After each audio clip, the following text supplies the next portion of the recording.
আসসালামু আলাইকুম রহমতুল্লাহ। সময়ত মুমিন মুসলমান দিনী ভাই বোনেরা এবং আমার আদরের সম্মানিত ছাত্রগণ, আশা করি আল্লাহ তাআলার অশেষ মেহেরবানিতে আপনারা সকলে ভালো আছেন, সুস্থ আছেন। আপনাদের দোয়ায় আল্লাহ পাকের অশেষ মেহেরবানিতে আমিও ভালো আছি, সুস্থ আছি আলহামদুলিল্লাহ। তো সময়ত হযরতগণ, আজকে যে বিষয়টি নিয়ে আমি আপনাদের সামনে হাজির হয়েছে সেটা হচ্ছে, আপনারা জানেন যে আগামীকাল চন্দ্র মাসের প্রথম বৃহস্পতিবার। তো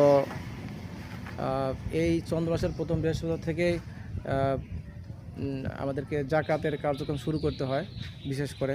তো যারা বিশেষ করে আমার আদরের ছাত্রগণ যারা 33 শাহাদ বা মানজিলের জাকাত এখনও দেননি, তারা আগামীকাল ফজর থেকে ইনশাল্লাহ জাকাতের কার্যক্রম শুরু করবেন, জাকাতের আমলটা শুরু করবেন। কীভাবে দিতে হয় বিস্তারিত আমি শিখিয়ে দিয়েছি আলহামদুলিল্লাহ।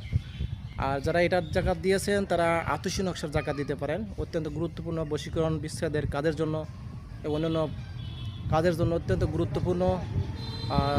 এই জন্য আপনারা শারীরিক মানসিকভাবে প্রিপারেশন নেন যাতে করে জাকাতটা ভালোভাবে দিতে পারেন, বাধা বিপদে যাতে না পড়ে। যাদের ইসমে আজম, চেহেল কাপ বা আরও আনুষঙ্গিক যেগুলো দেওয়া নাই, যে নিয়মে দেওয়ার কথা সে নিয়মে আপনারা ইনশাল্লাহ দিবেন। তো মনে রাখবেন, যদি 33,000 বা মানজিলের জাকাত দেন, আগামীকাল ফজরের নামাজের পর থেকে জাকাতটা শুরু করবেন। সূর্যটার আগেই জাকাতের কার্যক্রমটা শেষ করতে হবে। আর যারা আয়াতুল কুরসি, ইসমে আজম বা চেহেল কাপ এগুলোর জাকাত দিবেন, তারা ঈশার নামাজের পর থেকে এই জাকাতটা দিবেন ইনশাআল্লাহ। আর যদি সূরাতুল ফাতিহার জাকাত দিতে চান তাহলে আগামীকাল ফজরের সুন্নাত এবং ফরজের মাঝখানে বিসমিল্লাহর সহিত মিলায় 41 বার করতে হবে, এবার বিরতিহীনভাবে 41 দিন।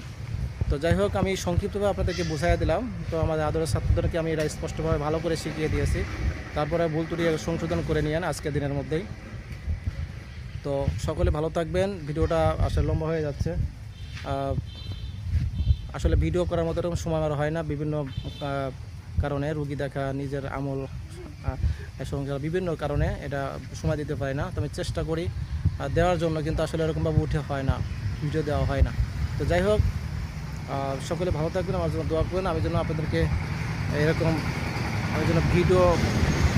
ভালো ভালো আমল তৈরি করে আপনাদেরকে দিতে পারি, এই সময়টুকু যেন আল্লাহ পাক আমাদের বের করে দেয়।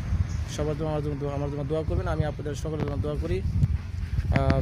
আল্লাহ পাক সকলকে যেন একজন মুমিন মুত্তাকি পরহেজগার ব্যক্তি হিসেবে, বান্দা হিসেবে কবুল করেন, এবং আমার আদরের ছাত্র যারা আমার কাছে শিখতেছে এবং শিখেছে তাদেরকে সকলকে যেন একজন পরিপূর্ণ নুরি মোতাব্বির হিসেবে কবুল করে নেয়, এবং যে পথে চলে আল্লাহ পাক এবং রাসূলুল্লাহ রাজি খুশি সেই পথে যেন সকলকে পরিচালিত করে। আমরা সকলেই বলে আমিন। আসসালামু আলাইকুম ওয়া রাহমাতুল্লাহি ওয়া বারাকাতুহু।